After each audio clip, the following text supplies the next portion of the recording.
Lidé s omezenou pohyblivostí již dlouho používají tuto neviditelnou hůl, kterou si mohou nosit s sebou, kamkoliv jdou. Není to obyčejná kolenní ortéza, ale lidská exoskeletová kolenní ortéza navržená speciálně pro lidi se slabými nohami a bolestmi kolen, vyrobená ze 3 žeber z uhlíkové oceli letecké kvality. Nepodceňujte toto malé zařízení. Poskytuje stabilní oporu pro nohy, pomáhá při zvedání nohou a dělá chůzi stabilnější a silnější. Ti, kteří ji nepoužívali, si nedokážou představit, jak snadná může být chůze.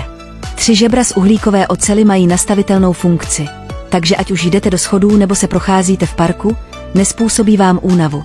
I při nočním chození do schodů účinně snižuje tlak na kolena a vyžaduje pouze mírný tlak k zajištění stabilní opory, aniž by to jakkoliv ovlivnilo každodenní život. Můj manžel se 5 let nemohl hýbat a neustále zkoušel různé metody, dokud nepoužil tuto kolenní ortézu. Nečekaně se jeho téměř paralyzované nohy opět mohly pohybovat stabilně a silně.